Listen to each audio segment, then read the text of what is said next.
अस्सलाम वालेकुम दोस्तों। पिरामिड्स या अहरामों का नाम सुनते ही हमारे दिमाग के अंदर सबसे पहले अहराम मिस्र का नाम आता है, जिन्हें आज से तकरीबन 2500 से 300 कबल मसीह के अंदर बनाया गया। मिस्र में गजा के मकाम पर सबसे बड़े 3 अहराम खुफू, खाफरा और मेनकावर दुनिया के अजायबात में से पहले नंबर पर हैं। इनमें से सबसे बड़े अहराम का नाम है खुफू या चौपस, जो कि 13 एकड़ रकबे पर फैला हुआ है, यानी ये आज के दौर के 16 फुटबॉल के ग्राउंड जितना बड़ा है। ये जब बनाया गया तो इस वक्त इसकी हाइट 428 फुट थी, जो कि एक मंजिल गिरने से अब अंदाजन तकरीबन 450 फुट रह गई है। इसकी तामीर में 2,50,000 चूने के पत्थर के ब्लॉक इस्तेमाल किए गए, जिनमें से हर एक पत्थर का वजन 2.5 टन से लेकर 300 टन तक जा पहुंचता है। अगर खुफू के अहराम को 30 सेंटीमीटर की चौड़ाई के अंदर काटा जाए तो पूरे फ्रांस मुल्क के चारों तरफ 1 मीटर ऊंची दीवार बनाई जा सकती है। खुफू का अहराम 20 साल के कलील अरसे के अंदर तैयार हुआ और इसकी तामीर में इस्तेमाल होने वाले पत्थरों को अहराम से 800 किलोमीटर दूर मौजूद शहर असवान से लाया जाता, और आज के दौर के अंदर हमारी जदीद तरीन मशीनरी भी इन भारी तरीन पत्थरों को उठाकर इनसे किसी अहराम जैसे स्ट्रक्चर को नहीं बना सकती। इवन के हमारे हेलीकॉप्टर भी इस काबिल नहीं है कि 300 टन वजनी पत्थर को उठा सकें। इन अहरामों की बनावट के अंदर मैथमेटिक्स के असूलों को देखकर जदीद साइंस भी हैरान और परेशान रह जाती है। आज के जदीद तरीन सुपर कंप्यूटर को जब अहराम का डिज़ाइन तैयार करने का कहा गया तो अहराम का डिज़ाइन और इसमें इस्तेमाल किए गए मैथमेटिक्स के असूल इतने ज़्यादा मुश्किल थे कि सुपर कंप्यूटर को सिर्फ इसका डिज़ाइन तैयार करते हुए 1000 घंटे लग गए। सैकड़ों टन वजनी पत्थर को इस महारत से एक दूसरे के ऊपर रखा गया है कि इनका दरमियानी फासला 1 इंच के 50वें हिस्से के बराबर है। तसव्वुर करें कि सैकड़ों टन वजनी पत्थर और इनके जोड़ों के दरमियान इतना फासला भी नहीं है कि एक सुई तक अंदर जा सके। इन अहरामों की बुनियादें तो चकोर हैं, लेकिन इनके पहलू तकोन की तरह बने हुए हैं। ये तकोनें ऊपर जाकर एक नुक्ते के अंदर मिल जाती हैं और इसका हर एक जाविया बिल्कुल सीध के अंदर मौजूद है। और इन अहरामों की सबसे खास बात यह है कि इनके अंदर का टेम्परेचर बिल्कुल कांस्टेंट रहता है, यानी कि 20 डिग्री सेल्सियस। बाहर चाहे आंधी हो, बारिश हो, गर्मी हो, सर्दी हो, अंदर का मौसम बिल्कुल कांस्टेंट रहता है या बिल्कुल एक जैसा रहता है, यानी कि 20 डिग्री सेल्सियस। 3800 साल तक खुफू अहराम के सर पर दुनिया की सबसे बुलंद तरीन इमारत का ताज रहा। तो फिर सवाल यह है कि आज से हजारों साल पहले जब ऐसी किसी मशीनरी या टेक्नोलॉजी का नामो निशान नहीं था, इन पिरामिड्स को किसने और क्यों बनाया? आज भी बहुत से साइंटिस्ट इसे एक्सप्लेन करने की कोशिश तो करते हैं, मगर किसी के पास इसका कोई तसल्ली बख्श जवाब नहीं है जिसे साइंटिस्ट साबित कर सकें। हाँ, अलबत्ता मफरूजात बहुत सारे हैं, और मफरूजात के बारे में तो हम लोग जानते हैं कि वो वक्त के साथ बदलते रहते हैं, इसलिए हम उनके ऊपर रिलाई नहीं कर सकते। कुछ साइंटिस्ट का मानना है कि इन्हें इस वक्त के मिस्र के बादशाह, जिन्हें फिरौन कहते थे, ये लोग इसे अपनी आखिरी आरामगाह के तौर पर तैयार करवाते, क्योंकि इनके यहाँ इस वक्त ये रस्म थी कि मरने वाले फिरौन के साथ इसके खजाने, खाना पीना, मुलाजिम और बीवियों को भी दफना कर इसके साथ रखा जाता, क्योंकि इन लोगों का मानना था कि वो मरने के बाद एक बार फिर से बेदार होंगे और इन्हें इन सब चीज़ों की इस वक्त भी ज़रूरत पड़ेगी। जबकि कुछ साइंटिस्ट इन्हें एलियन से जोड़ते हैं, जो किसी ज़माने के अंदर इस ज़मीन पर उतरे और इन स्ट्रक्चर को अपनी टेक्नोलॉजी और ताकत की निशानी के तौर पर ज़मीन पर छोड़ गए। लेकिन आज भी ये एक पहेली है और दुनिया के 7 अजूबों में से एक है। हैरत की बात तो ये है कि अहराम मिस्र सिर्फ मिस्र के अंदर मौजूद नहीं है, जैसा कि आमतौर पर लोगों को लगता है, बल्कि ये अहराम पूरी दुनिया के अंदर फैले हुए हैं। जी हाँ, आपने सही सुना।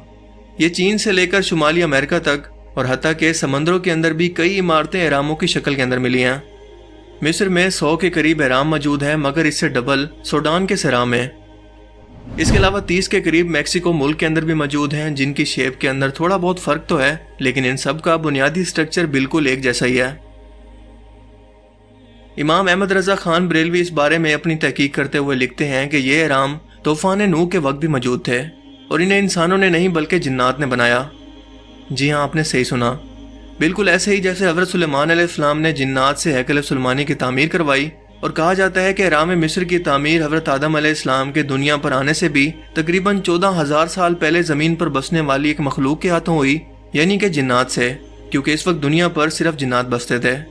जिसका हवाला हमें कुरान पाक की सूरह अल-बकरा से भी मिलता है कि जब हज़रत आदम अलैहिस्सलाम को तख्लीक किया गया तो फरिश्तों ने सवाल किया कि ए अल्लाह, क्या आप ज़मीन पर फिर से एक ऐसी मखलूक को बनाने वाले हैं जो फिर से फितना और फसाद मुब्तला करेगी? यानी कि इंसानों के बनने से पहले यहाँ पर जिन्नात आबाद थे। हज़रत नूह अलैहिस्सलाम की उम्मत पर जिस रोज़ समंदरी पानी का तूफान नाजिल हुआ, इस दिन रजब की पहली तारीख थी और इस तूफान के अंदर शदीद बारिश भी हो रही थी। ज़मीन से भी पानी उबल रहा था। अल्लाह के हुक्म से नूह अलैहिस्सलाम ने जो कश्ती तैयार फरमाई थी वो 10 रजब को तैरने लगी और इस कश्ती पर 80 आदमी सवार थे। जिन में से 2 नबी थे, यानी हज़रत आदम अलैहिस्सलाम और हज़रत नूह अलैहिस्सलाम, क्योंकि हज़रत नूह अलैहिस्सलाम ने इस कश्ती पर हज़रत आदम अलैहिस्सलाम का ताबूत भी अपने साथ रख लिया और इस कश्ती के एक तरफ मर्द और दूसरी तरफ औरतें बैठी थीं। इस वक्त पानी इस वक्त के मौजूद सबसे ऊंचे पहाड़ से भी 30 हाथ ऊंचा हो गया था, यानी कि ज़मीन से तकरीबन 10 किलोमीटर ऊपर तक सिर्फ पानी ही पानी था। 10 मुहर्रम को 6 महीने के बाद ये कश्ती तुर्की में मौजूद जूदी पहाड़ पर आकर ठहर गई, जिसके निशान आज भी इस पहाड़ पर मौजूद हैं, क्योंकि बर्फ़ ने हज़ारों साल तक इसके निशान को ख़त्म होने से बचाए रखा। सब लोग पहाड़ से उतरे और जो पहला शहर बसाया गया उसका नाम था सूकुल समानीन। ये बस्ती जबल नामान के करीब इराक के शहर मोसल में वाक़या है और इस तूफान के अंदर ऐसी ऊंची इमारतें जो कि गुंबद और मीनार की तरह दिखती थीं बाकी रह गई थीं, जिन्हें कुछ नुकसान नहीं पहुंचा। इस वक्त पूरे रुए ज़मीन पर सिवाय इन इमारतों के कोई भी इमारत सही सलामत मौजूद नहीं थी। यानी ये एहराम हज़रत आदम अलैहिस्सलाम की तख्लीक से भी 5750 साल पहले या तकरीबन 6500 साल पहले के बने हुए हैं और ये कौमें जिन की तामीर हैं, जो कि हज़रत आदम अलैहिस्सलाम की पैदाइश से तकरीबन 60,000 साल पहले ज़मीन पर इंसानों की ही तरह बसते थे। अगर देखा जाए तो ये सवाल उठता है कि जिन्नात जैसी कौम को इतनी बड़ी तामीर करने की ज़रूरत क्यों पड़ी, वो भी इंसानों से पहले, क्योंकि इसके बाद इनकी कोई भी ऐसी तामीर हमें नज़र नहीं आती जिसके बारे में कहा जाए कि ये जिन्नात की बनाई हुई हैं। बैतुल मुक़द्दस के बारे में भी अगर कहा जाए कि वो जिन्नात की बनाई हुई है तो वो जबरी तौर पर हज़रत सुलेमान अलैहिस्सलाम के हुक्म पर जिन्नात से बनवाई गई, क्योंकि अल्लाह ताला ने जिन्नात को हज़रत सुलेमान अलैहिस्सलाम के ताबे कर दिया था। लेकिन सबसे अहम सवाल यह है कि 15 से 20,000 साल पहले जब इंसानी कदम ने ज़मीन को नहीं छुआ था, तब जिन्नात को इस जबरी काम पर किसने मजबूर किया? ये एक ऐसा सवाल है जिसका जवाब हम नहीं जानते, क्योंकि इसका जिक्र ना तो तारीख के अंदर कहीं मौजूद है और ना ही कोई टाइम ट्रेवलर आकर हमें इस बारे में बता सकता है, बल्कि इसका इल्म सिर्फ और सिर्फ अल्लाह ताला की ज़ात के पास है।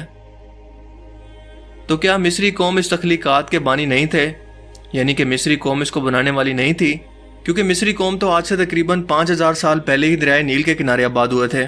और दूसरी बात यह है कि ये एहराम पूरी दुनिया के अंदर मौजूद है, ना सिर्फ मिस्र के अंदर। तो क्या अहमद रजा खान बरेलवी के मुताबिक जिन्नात ही इनकी तामीर के जिम्मेदार थे? क्योंकि 250 टन वजनी पत्थरों को सतह ज़मीन से 6000 फुट ऊपर लेकर जाना आज के जदीद दौर के हेलीकॉप्टर के बस की बात नहीं है। हाँ, हवाई जहाज इतना वजन उठा सकते हैं, लेकिन मतलूबा मकाम तक बिल्कुल दुरुस्त तरीके से इनको पहुंचाना इनके औकात से भी बाहर है। हत्ता कि 250 टन वजनी पत्थरों को 6000 फुट की बुलंदी पर पहुंचाया गया और इसके बाद इन एहरामों को तामीर किया गया, या फिर इसे वाकई ही किसी खलाई मखलूक का कारनामा समझा जाए। खिलाफत अब्बासिया के 7वें खलीफा मामून रशीद के बारे में कहा जाता है कि वो इस्लामी दुनिया के अकेले ऐसे बादशाह हैं जिनको इल्मी और तहकीकी काम का शौक था। उन्होंने ऐलान कर रखा था कि जो भी शख्स इनके लिए किताब लिख कर देगा या किसी गैर मुल्की किताब का तर्जमा अरबी ज़बान के अंदर करेगा तो वो इसको इस किताब के वज़न के बराबर सोना इनाम में देंगे, और साथ साथ इस किताब में मौजूद इल्मी मवाद के लिहाज से इसे इनाम कराम से भी नवाजा जाएगा। इसी वजह से दुनिया भर के स्कॉलर्स और साइंटिस्ट मामून रशीद के पास इकट्ठे हो गए। इस वक्त मिस्र इस्लामी दुनिया के कब्जे में था। जब खलीफा को यहाँ मौजूद कुछ अजीब व गरीब इमारतों का पता चला और साथ में ये भी पता चला कि इसके अंदर मिस्री बादशाहों को अपने खजानों के साथ दफनाया गया है, तो मामून रशीद अपने साथ सैकड़ों रिसर्चर्स को लेकर इस जगह के लिए निकला और आजकल जहाँ अबुल हलूल का मुजस्मा है इसके ऊपर पड़ाव डाला। इन्हें सख्त मायूसी इस वक्त हुई जब इन्हें एहराम के अंदर दाखिल होने का कोई रास्ता ही नहीं मिला। आखिरकार खलीफा ने एहराम को तोड़कर रास्ता बनाने का हुक्म दिया, लेकिन एहराम इतने मजबूत थे कि इस पर कोई भी चीज़ असर नहीं कर रही थी। फिर इन्होंने ये तरीका निकाला कि पत्थरों को पहले गर्म करते, इसके ऊपर फिर ठंडा पानी डालते जिससे पत्थर टरक जाते, और इस तरह से रोज़ 1 फुट के हिसाब से रोज़ आगे जाने का रास्ता बनाने लगे और आखिरकार इनकी पहुंच क्वीन चैम्बर और किंग चैम्बर तक हो गई। लेकिन यहाँ पर खजाना तो दूर की बात, ममियाँ भी मौजूद नहीं थी। मामूनुल रशीद दिल बर्दाश्ता होकर वापस चला गया और सारा का सारा काम वहीं का वहीं रह गया। यहाँ की मकामी आबादी, जो कि पहले तोहम परस्ती की वजह से इन एहरामों के करीब जाना भी पसंद नहीं करती थी, उन्होंने जब ये देखा कि कई महीनों से बादशाह यहाँ पर पड़ाव डाले हुए हैं और इस पर इन एहरामों का कोई असर नहीं हुआ, तो इनका डर और खौफ खत्म हो गया। इसके बाद ऐसा लूट मार का बाजार गर्म हुआ कि इन एहरामों के ऊपर लगी हुई टाइलों को भी इन मकामी लोगों ने उतार लिया। बुद्धिज़्म के अंदर इन एहरामों को खास अहमियत हासिल है। इनके मुताबिक ये एहराम ज़ेरे ज़मीन दुनिया का रास्ता है और रूहानियत का मरकज़ है। जबकि दुनिया में जब कोई बड़ी मुसीबत आती है तो इनके रूहानी पेशवा नीचे चले जाते हैं और यही जगह इनके रूहानी पेशवा के नीचे जाने का रास्ता है। यानी कि इनके रूहानी पेशवा की ज़ेरे ज़मीन जगह पर हुकूमत है और इनकी मरकज़ी फ़र्जी शरीयत इनके नीचे है, जहाँ पर दलाई लामा और रूहानियत में आगे बढ़े हुए शख्स हुकूमत करते हैं। اب اگر سوال کیا جائے کہ چلو مان لیتے ہیں کہ جب تک زمین کے حالات ٹھیک نہیں تھے تب تک تو یہ لوگ نیچے رہتے ہیں، لیکن آج کل جب زمین کے حالات بالکل ٹھیک ہیں تو وہ اوپر کیوں نہیں آتے؟ اس کے علاوہ تاریخ میں نیپولین نے بھی اہراموں کی شہرت سن رکھی تھی۔ اس نے جب مصر پر حملہ کر کے غزہ پر قبضہ کر لیا اور پھر اس کے بعد اہراموں کی بنیادوں کو کھود کر اس کے اندر جانے کا راستہ کھلوایا تو تمام ورکرز کو باہر روک دیا گیا اور نیپولین اکیلا اس اہرام کے اندر داخل ہوا۔ جب یہ باہر نکلا تو اس کے چہرے پر کافی گمبھیر خاموشی تھی۔ اس نے اپنے ساتھیوں کو سامان اٹھا کر یہاں سے چلنے کے لیے کہا اور ان کے پوچھنے پر بالکل کچھ بھی نہیں بتایا کہ وہ اتنا خاموش کیوں ہے۔ غرض یہ کہ اہرام مصر ایک ایسی پہیلی ہے جس کو حل کرنے کے اندر آج کی ہماری موجودہ سائنس اور موجودہ دور کے ایڈوانس ترین انسان کی عقل ناکافی ہے، لیکن کوشش اور کھوج انسان کی فطرت کے اندر شامل ہے، اور اب یہ دیکھنا ہے کہ یہ فطرت اسے کہاں تک لے جاتی ہے کہ ہزاروں سال سے نیچر اور وقت کی مار کو جھیل کر وقت اور انسانوں کو چیلنج کرنے والی یہ پہیلی آخر انسانوں کے ہاتھوں کب حل ہوتی ہے اور حل ہوتی بھی ہے کہ نہیں۔ میرا اپنا ذاتی طور پر یہ ماننا ہے کہ یہ کسی انسانوں جیسی مخلوق کا کام نہیں ہے، بلکہ جنات کا ہی کام ہے جو کہ طاقت کے اندر بے مثال ہوتے ہیں۔ لیکن آپ اس بارے میں کیا سوچتے ہیں؟ اپنی قیمتی رائے کا اظہار کمنٹ سیکشن میں ضرور کیجیے گا۔ اگر آپ کو یہ ویڈیو اچھا لگا تو اسے ضرور لائک کیجیے اور اپنے دوستوں کے ساتھ بھی ضرور شیئر کریں۔ اب میں ملوں گا آپ سے کسی ایسی ہی نئی انٹرسٹنگ ویڈیو میں، تب تک کے لیے اپنا بہت سا خیال رکھیے گا۔ Thanks for watching this video. اللہ حافظ۔